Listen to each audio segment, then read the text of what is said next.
This is episode 35 of Hoops Forum, a production of Radius Athletics and a Quick Timeout podcast. He's Randy Sherman. I'm Tony Miller. And on today's show, we're breaking down dribble handoff counters for your offense. Before we get going, a big thanks to our sponsors at 323 Sports. Basketball season is here. If there's anything that you need last minute basketball scorebooks, anything, they've got a deal right now on sweatshirts as the weather gets colder. Your team will love those. Our team got some of those and wearing those around right now. To find out more about what 323 Sports can do for your basketball program, visit 323sports.com, or you can contact a rep at sales@323sports.com. They'll be sure to do it right for your sports program. Over the past several episodes, if you go back and listen and go back and watch those, you'll see that we've been talking about playing without play calls, and this is just building upon that concept. We're going to talk about dribble handoffs today and some of the counters that go along with those. These, Randy, again, in light of what we have been discussing, some great almost like wrinkles and then also some reads. Right. Your kind of thoughts about dribble handoffs and how teams maybe are using them now. And I think they're using them even more, I think, to create advantages. What your thoughts are about that? Yeah. I think one of to continue with the theme of what we've been talking about the past couple of shows of playing without play calls is at any point in time in a possession, there's a player with a ball. If we want to generate an advantage, I can play with another teammate, meaning I can dribble at them. The defense can't stop me from doing that. There's like if we get off script with our play or our offense or something like that, and I've got the ball, instead of panicking, instead of back it out and reset it or something like that, I can immediately turn and play with another teammate. And what I mean by play with them would be to initiate that handoff exchange by dribbling at them. And what we're going to talk about today might be some ways of like, hey, I just want to just play with this my teammate, and how can we turn that into maybe an easy shot or a penetration or something like that. Another way to put it, I've had some of my players turn around when the advantage is gone neutral, and they basically will, like you said, take two dribbles and pull it out, which almost resets the defense even more. Right. Or when I say, no, we can't do that, their next question is, well, what do I do next? And very simply, you can dribble handoff at somebody. Yeah, just play with the teammate. Yeah. Yeah, playing next with a guy next to you. And some of the small-sided games that I've been posting even has had some of these ideas with it. But then the next question is, so what if, because people are going to counter with, what if the defense switches? Well, as you'll see today, there are some counters that you can have to those options that basically do not void your dribble handoff, which obviously the thought process is they'll just neutralize that. And now I'm stuck where I was before. This wasn't very helpful. So these are some reads that you can build into those. Let me go ahead and pull these up for people that are watching. Randy, as normal, I go black on this, so I can't see the screen. So you're in charge of the rest of it here. I got you. Yeah, you've got Jokic up there, who's the dribble handoff wizard. Yeah. I think that's a good choice for the featured image. It seems like that's a real weapon in his game and in the Denver offense, is just playing that two-man game with one another. I think the picture too can illustrate, I mean, the spacing on how it should look like, what it should look like when the receiver receives the ball. There's a lot of great stuff just in that picture there. Yeah. First action here, running off the back cut with it. Yeah, so here one is choosing to play with two. And, I would take a moment here to kind of maybe draw a distinction between what I would call a dribble at and a dribble handoff. A dribble handoff may be as simple as, hey, I got the ball, I want you to have it. And there's no reason to real overcoach that and get into the weeds about that. I'm just going to flip it to you and you're going to take it and you take it from there, right? But if I'm talking about playing with a teammate, I might be more referring to what I would call a dribble at, where, as you see in frame one, or I'm sorry, in the frame on the screen, player one is dribbling at the defender at X2, and we're trying to get a read on how that is being played by the pink team on defense here. If I dribble at that defender, not my teammate, but at that defender, now I'm trying to assess, is he going to sort of kind of suck up to the man and go over that, or is he going to try to go under it, or am I going to be able to sort of like hand it off and get a piece of him, almost like a pseudo ball screen, right? Mhm. So dribble at that defender to sort of initiate the cues that I need to make a read, ergo a decision, right? So here what we see on a simple back cut option would be one, dribbles at X2, not player two, but at X2. X2 decides to kind of get up and try to disrupt or dirty the handoff, right? And two, as he's coming to accept it, instead of fighting the defense, just sticks his foot in the ground and we get dribble at back door. We talked about Princeton the past couple of episodes, touched on that. This is a classic example of like in that offense, the dribble at is sort of like the backbone, right? That's the bread and butter, if you will. So dribble at the defender and then get a read on whether you think they go under or over. And here you're going to see them try to go over and combat with a back. Yeah, here's Northern Iowa handoff. Yeah, and you see that defender really kind of jump up there and try to disrupt that handoff. The guy coming out of the corner when the ball comes toward us, and the guy just sticks his foot in the ground. And had he stayed low and stayed flat and stayed under, the guy would have accepted and come over the hand and taken the ball. Mm-hmm. Back cuts are great for second cutters. So the first guy there on the wing cuts through. We call that the second cutter. Yep. And with that momentum of sprinting up the lane, you can usually get a back cut off of that second cutter. So first cutter goes through, second cutter goes through. The defenders, it's usually the lowest man who's giving help. And because it's the first cutter's defender, he's too busy. He's occupied with that first cutter. There's no help defense there. Yeah. You end up with a dunk at the rim. So let me ask you a question. When you teach this to your guys, are you repping the back cut first, or what are you teaching the recipient of the handoff to look at? The guy who dunked it right there. Yeah, the recipient. Like, what's his kind of like, what's he trying to determine? Yeah, so that's a great question and a teaching point that I think a lot of coaches think that should be obvious. His eyes should be looking at his defender, and so if he gets higher, especially if he gets higher than the level of the ball, then he is immediately cutting backdoor. I know some talk about read and react. Will say if he's crossed the 3-point line, most defenders aren't going to get that out of position. But if you can get his momentum and him even with or above, you see he's above the level of the ball there, then it's immediate back cut for a score. Yeah. Most teams will run this just as like a set. And so if it's not there, they just like, oh, well, and they just say run through and then set it back up again. Yeah. But this is a great decision making. You can do this in a 2-man individual workout. Yesterday I was doing something very similar to this, but you as the coach can be that guy that's guarding the corner man. And you can force him, sometimes you jump high and he back cuts it, stay low. Yep. Stay low. And he has to come accept the dribble handoff. So there are some very easy ways to rep this as a decision-making drill rather than just a play that you run. And like I said, if it's not there, well, we just run another play. Yeah. It goes to our playing without play calls and the flow offense that you want to create in the half court. Another subtle thing I would point out in this clip that I've already touched on is you see the deliverer of the handoff, the guy who ends up throwing the backdoor bounce pass. He's not dribbling like sort of like trampling the arc at his teammate. He's dribbling at that defender to sort of put them in that bind. Like you said, if the guy gets too far up the line as I'm dribbling that, and that's an easy read, bam, stick your foot in the ground and let's go. Sometimes it'll freeze the defender too. So he'll just like, what should I take? Ball? Should I take my man? Yeah. Which gives you the half step, which we call an advantage, which should give you a layup at the front of the rim. Yeah. That's a great one. Yeah. I think it's important though, like that almost like a quarterback and a receiver, if you will, get that chemistry of like, am I seeing what you're seeing? Am I, so work on that, like that rhythm. And that chemistry of connecting with one another non-verbally and I'm seeing the same thing. We don't want a guy cutting back door and I think you're coming over the top or vice versa. And, you see that sometimes with teams who maybe are new to that. It's like miscommunication, right?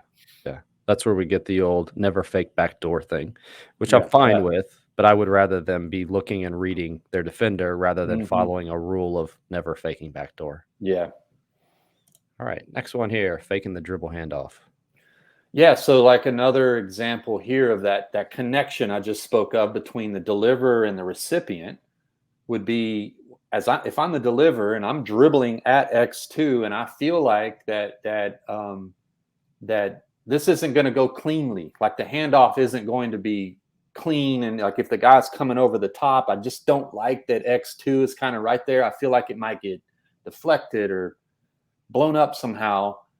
I can choose to fake dribble handoff. It might be something that I didn't really like get the ball and think, okay, I'm going to fake this dribble handoff. I'm reading this. I don't know as I'm dribbling at X2, but I don't like it. I just don't like it. So I keep it. I would say here on this diagram too, it's important for the deliverer, player one, to kind of ask himself or herself the question, like, who can turn the corner? Which one of us two can turn the corner? Sometimes it might be player two. If X2 is not so tight, like just right on their hip, like these arrows are basically right together, but he was lagging or she was lagging a little bit behind, but was still kind of like trailing, right? Then two can turn the corners and I can deliver it cleanly. So go ahead and deliver it. But if I'm dribbling at and I don't like it, and I feel like I've got shoulder on chest with my guy, and I'm the player who can turn the corner, we can just abort the handoff and turn it into what looks like a fake handoff. And I think you have a clip of that. Yeah, I think here it's like I don't know that Olenek here thinks, okay, I'm going to fake this. He just begins it and just doesn't like it, right? It just doesn't look like it's going to go cleanly because of the attachment of that defender on the recipient. So he's like, no, this isn't, I'm not giving it to him. Like, this feels like it could get blown up. So he just keeps it shoulder on chest. Now, what I would ask of you would be, okay, I keep it shoulder on chest, but I can't get home and lay it up like this. Then what? Yeah, we will go to then the Barkley, which is the transfer of the right dribble to the left hand on the spin so that your butt is now to the baseline, and then you're starting to back the player down. So turn it typically, into a post up. yeah, typically it's going to be, but we post our guards too. But in this case, I know most Princeton and 5-out teams, this is going to be their big man. So you immediately have just a post up that they're used to, turn around, start backing a guy down. You can make a play for yourself, or you can, whatever your team's philosophy is there on the perimeter, if it's just, move to an open window or go split cut out of it or whatever it is, but it's just a normal post up there on the strong side of the floor. I think the critical question is who can turn the corner, me or him? If I'm the deliverer, like, is it me or him? Because we want to create penetration out of the handoffs, and like, I really don't care who does it, right? Like, we just want it to happen. So if I feel like I can do it, then I'll keep it. And another good teaching point, I think, would be you've got to assess whether the delivery of the handoff will, is in danger of being disrupted or deflected or blown up somehow. And I think that goes to the point too of this is not a play, because then sometimes your play will work and sometimes it won't, just by chance of how the defense is playing. But the onus is on both players to read their man to make the right decision. And we will drill this a lot. This is, again, something that you can run with just 4 players. You could run this, eliminate the trips on the other side of the floor there, and just play small-sided game, 6-minute segment on the clock, play 2v2, read the defender, have the defender either do different things or just based off personnel, they may be forced to do different things. They're not as fast, they're not as big, there's not as whatever. And then just play your 2-man game on that side of the floor there in a rep that takes probably 9 seconds to go through. Yeah, that's a great one. Third one here, the curl and dump. Yeah, I first started seeing this a long time ago with Duncan and Ginobili. And I thought that they had a good connection, obviously played together for a lot of years, both very cerebral players who kind of see the game. And I saw it enough to where I was like, yeah, that's being taught, or that's intentional. They're that's not just sort of like happening, right? Like, so the two diagrams are 2 different scenarios. In frame 1 would be a dribble I dribble at, like I'm dribbling at X2, the player is tightly trailed, but maybe that trail position is he has an advantage, and I can throw and I can just curl around the dribbler, and I can lead him with the pass to the basket. Pretty tough to execute there in frame one. Might be better to just abort that and turn it into what we looked at before and fake handoff. Again, if two feels like he can turn the corner and get penetration by continuing on that run, that curl around the dribbler, if you will, and we can dump it over the top, we're home free for a layup, or if maybe the guy in the corner kicks out and we play to the corner or something like that. So the second frame is the one where I see this be a little bit more effective, but it's not a dribble handoff. It's more what I would call a throw and go. I think some coaches now are calling it get action, where I throw it and then go get it back. I call it a throw and go, where player one throws it to two and then goes immediately to take it back. And again, he's trailed. So almost like if we were trailed on a down screen, an off ball down screen or something, we would curl that. But like I threw it, I tried to outrun my pass, and I got a step on the defender, but the guy didn't, he's close enough to where the deliverer, when he puts it on the platter for me to take it, felt like, oh, it's disrupted. What you used to see Tim Duncan do, he'd hold it out to the side like this, and if he didn't like it, he'd bring it back up over his head and throw it and face the basket and just dump it over the top to Ginobili, who still had that step and a half advantage, and he would dump it over the top for the layup. So curl and dump. Yeah, here's Northern Iowa again. This is the throw and go variety of frame two, to where you see AJ Green throw it. The guy does just like Tim Duncan. He held it and didn't like it. Oh, this is going to get taken or slapped. So he puts it over his head, faces the basket, and the guy just breaks off that and curls it around, and we dump it over the top.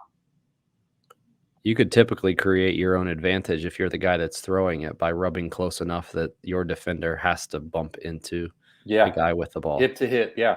And go hip to hip, leave no space. And then what you sometimes see, again, not to get too far off topic, but would be like if X1, if I've got it on a platter, you threw it to me and you're going to come take it back. I've got it on a platter and your defender goes under. I'll hand it to you and then twist right into a ball screen, and we're in middle pick and roll. So yeah, that's another option that's not diagram there, but it's just sort of playing with one another and like, hey, here, you got it. Okay, this, then that, and then screen. Okay, it's like we can sort of like without calls or without this being scripted, just use the two-man game to our advantage. I could see this easily then turning into a back cut. If he doesn't have it, then that guy keeps cutting all the way through, and then the guy that you see down in the bottom left-hand corner takes a couple steps, hard sprints up towards the ball, and then back cuts, and you have a play right out of that. Yeah, or if like you throw it to the guy at the top of the circle, the center doesn't like it and kicks it, takes it away so you can't take it, and he just immediately dribbles at the next guy in front of him, and we play the dribble handoff game there, or we go back cut. Here he would be dribbling toward a two side. The top guy can back cut, and we could get into that back cut, blast cut guy coming out of the corner, what you call the second cutter. Just keep playing next. Which is the best way to create advantages. All right, last one. We're going to kind of go next level here. This one you typically see just NBA, but if your team has mastered those others reads, then maybe this could be one that you implement. This is nasty. This is nasty, and sort of like next level. I think the example we're going to see is from the Charlotte Hornets. I've seen this called a wrap DHO, where the DHO sort of overplayed, or the defender of the recipient tries to disrupt it and really attaches to that recipient. The center, or usually a big man in this clips, I think it is one of their bigs, is dribbling at the defender, and he keeps his dribble, and the guy just comes back and takes it on the other side. Probably best just to look at the video. It's kind of out there. So yeah, you can see there he keeps his dribble, and as he dribbles at the recipient, the defender kind of attaches to him, and he keeps his dribble, and he sticks his foot in the ground and goes back the other way. Yeah, just let it play, and maybe you can see it better than I can explain it. But sort of like there's a slow-mo version. That's good. So see, he goes in the other side, and we wrap around and give it back to go in the other direction. Tough. Mm-hmm. Yeah, I like that one. As with all of these, just the case of your big man being the guy to make the right read and to read both his man and then also the person that you're dribbling towards, and then set the appropriate screen or make the appropriate pass out of it.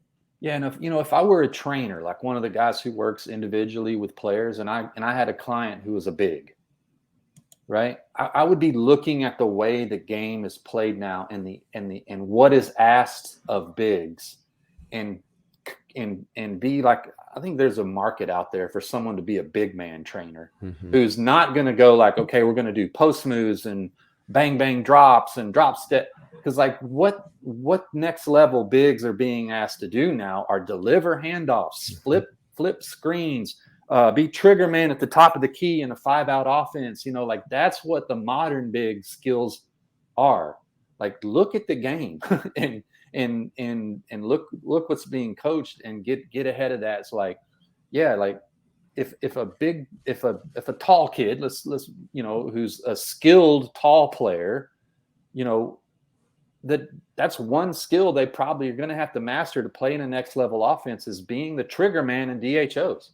What you're seeing a lot of these 5-out offenses, whatever version you're running, when people say, or when coaches, especially traditional coaches, don't like the fact that post players are true post players anymore, they think that that must mean that they just play on the perimeter and act like every other guard. And what you said, the skill set, if you look at these offenses, is not for a big man just to run around the perimeter as if he's a guard. No, there is a very unique skill set that I think the post players can buy into and have fun doing, because it is unique, different than the other guys.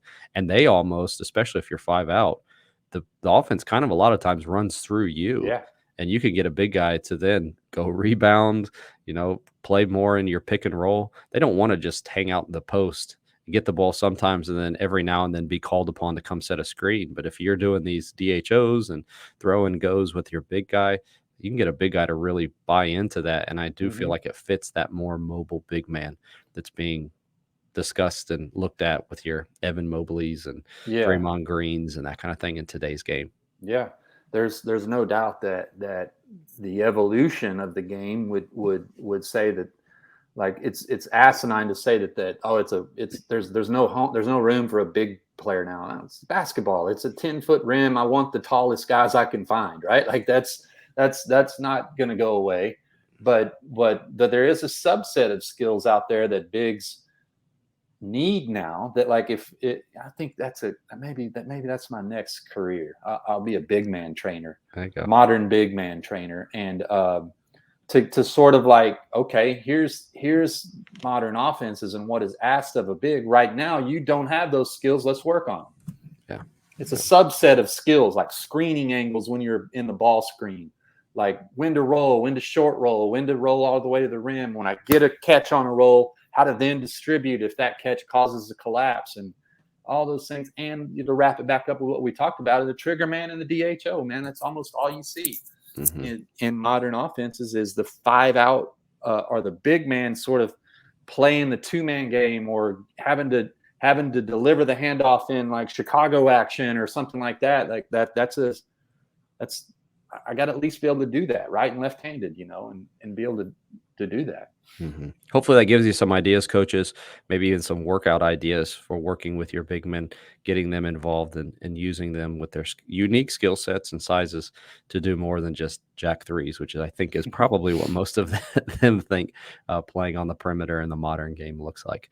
What you saw today, all of this is on Fast Model Sports. If you go to their website, click on blogs and search Dribble Handoff counters. Randy has an article there.